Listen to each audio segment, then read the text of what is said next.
Hi hello welcome to TV24.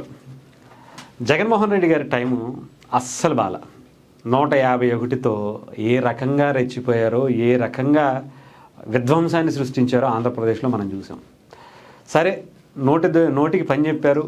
నిజంగా అది నోరా డ్రైనేజీ అనుకునేటువంటి పరిస్థితికి ఆంధ్రప్రదేశ్లో వచ్చింది. ఏ నోటితో రెచ్చిపోయినటువంటి వ్యక్తులందరూ కూడా గెలవలేనటువంటి పరిస్థితి. చెప్పాలంటే ఇంకా రాజకీయాలకు దూరం అయిపోవాల్సినటువంటి పరిస్థితి. రాజకీయ జీవితమే ప్రశ్నార్థకం అయిపోయినటువంటి పరిస్థితి. వాళ్ళతో పాటు వాళ్ళ వారసుల జీవితాల్ని, వాళ్ళ రాజకీయ భవిష్యత్తుని కూడా నాశనం చేసేసుకున్నటువంటి పరిస్థితి ఆ నోటితోనే కనిపించింది. సరే, ఇంకా నోటి దోల ఏమన్నా తగ్గుతుందా అంటే తగ్గట్లా. క్రెడిట్ చోరీ అని చెప్పి ఏదో పెట్టారు.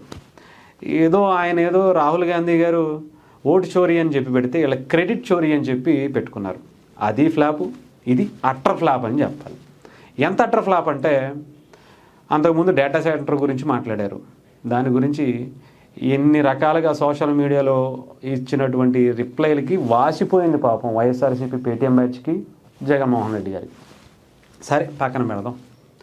మొన్న మళ్ళీ భోగాపురం ఎయిర్పోర్ట్కి వచ్చి క్రెడిట్ చోరీ అని చెప్పి, అదిగో జగన్మోహన్ రెడ్డి గారే 2023లో కట్టేశారు, ఇదిగో మొత్తం అంత అయిపోయింది, అసలు సంవత్సరన్నర కాలంలో ఆయన మొత్తం పూర్తి చేశాడు ఆయన చొరవతోనే అని చెప్పారు.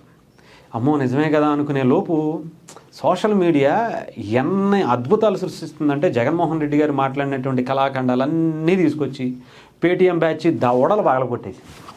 ఎలాగంటే ఎర్రగా అయిపోయి, ఇంకొకసారి మనం అబద్ధాలు మాట్లాడకూడదురా బాబు, జగన్మోహన్ రెడ్డి గారు ఇదిగో ఇలా మాట్లాడారు, గతంలో ఇదే భోగాపురం ఎయిర్పోర్ట్ని మనం ఆపేయాలి, ఆపే వరకు నేను నిద్రపోను, 100% అసలు అది ఎర్ర బస్సుకు కూడా రాని చోట ఎయిర్ బస్ ఎందుకు అని చెప్పి మాట్లాడినటువంటి మాటలు, భోగాపురం మీద వేసినటువంటి కేసులు, ఇవన్నీ తీసుకొచ్చి ఎడాపెడా వాయించేశారు అసలు.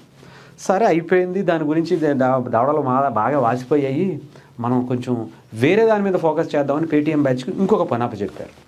అదేంటి, రాయలసీమ ఎత్తిపోత పథకం. దానికి సంబంధించి మొదలెట్టారు. అదిగో రాయలసీమ ఎత్తిపోతల పథకానికి సంబంధించి జగన్మోహన్ రెడ్డి గారు అప్పుడే స్టార్ట్ చేసేశారు, అప్పుడే పూర్తి చేశారు, కట్టేశారు, జస్ట్ నీళ్ళు వదలటమే, కానీ అది కూడా చేయట్లేదు కూటమి ప్రభుత్వం అన్నట్టుగా బిల్డప్లు ఇచ్చి పడతారు.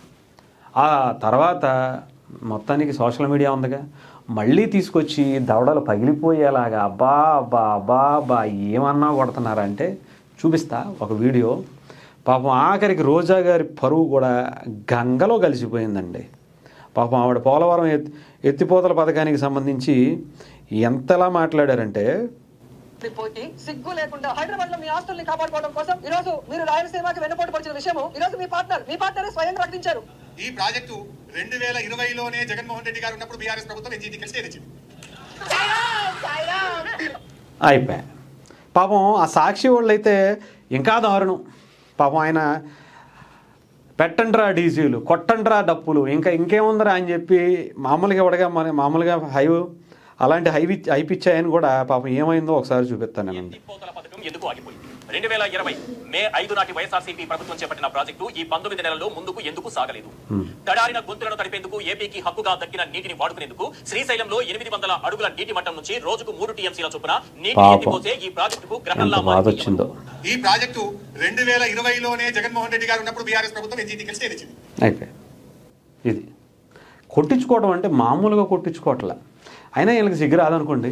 ఎంతసేపు ఆ క్రెడిట్ చోరీ అని, అక్కడ ఓటు చోరీ అని ఆయన మొదలెడితే అది ఫ్లాప్ అయ్యాయి, ఇదేమో అట్ర ఫ్లాప్ అయిపోయాయి. జగన్మోహన్ రెడ్డి గారి టైము ఏ రకంగానూ బాగోట్ల.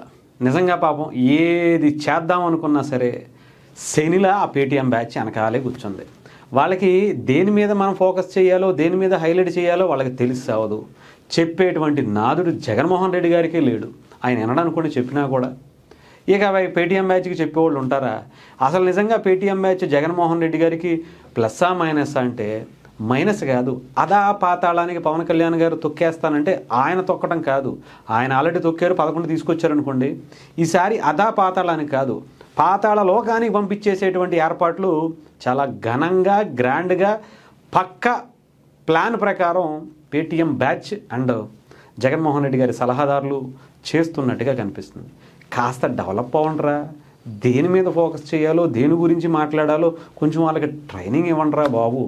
అసలు దేన్ని మనం క్రెడిట్ దేన్ని తీసుకుందామని ఆంధ్రప్రదేశ్లో మనం చేసింది ఏం లేదు కదా. సరే అన్నీ మూసుకొని కూర్చుందాం అనేటువంటి దాన్నైనా కొంచెం వాళ్ళకి చెప్పండి. ఎవరన్నా తిడితే దాని గురించి వాళ్ళని బూతులు ఎలాగో రెచ్చిపోతారు కదా. మనకి పాలసీస్ గురించి దానికి సంబంధించినటువంటి సిద్ధాంతాల గురించి మాట్లాడడం చేత కాదు కాబట్టి బూతులతో రెచ్చిపోతారు. సరే అలా రెచ్చిపోవడం తప్ప ఇంక వీటి గురించి మన వల్ల కాదు, ఎందుకంటే మనం ఏమీ చేయలేదు, ఏదో ఆ పథకాలు అయితే పడేసాము, దాని ద్వారా అమ్మ ఒడికి వేసాము, నాన్న బొడ్డుతో లాగేసుకున్నాము, అయిపోయింది, ఇంకా వద్దులే మనం అని చెప్పి ఆ బూతులతో ఏమన్నా ట్రై చేయండి తప్ప ఇలా అవ్వదు. ఎందుకంటే మన దగ్గర సబ్జెక్ట్ లేదు కాబట్టి, మనకి రాజకీయం అంటే చేత కాదు కాబట్టి, మనం దాచుకోవటం కోసం వచ్చాం. కానీ ఇలా ఏదో ప్రజలకి మంచి చేసేటువంటి ప్రాజెక్టులు కట్టో ఇంకోటి కట్టో వచ్చేటువంటి అవకాశం లేదు కాబట్టి, అర్థమైందా? అవసరమైతే బాత్రూంలో టాయిలెట్ కబోర్డు కోసం మనం 36 లక్షలు ఖర్చు పెడతాం, కానీ అవసరమైతే మన పార్టీ ఆఫీస్ కోసం ప్యాలెస్ల కోసం బోల్డ్ స్థలాలు లాగేసి బిల్డింగ్లు కట్టేద్దాం అనుకుంటాం. కానీ మనకి ఆ ప్యాలెస్లు అలాంటివి ముఖ్యం, కానీ ప్రజలకి సేవే ఉంది. బిస్కెట్లు పడితే వాళ్ళే పడుంటారు అంతే, అది మనకు కావాలి. జనాలు పాపం పిచ్చోళ్ళని చేసేస్తున్నారు పాపం జగన్మోహన్ రెడ్డి గారిని. ఆ పేటీఎం బ్యాచ్ అయితే ఎర్రి హుక్కులను చేసేస్తున్నారని చెప్పాలి.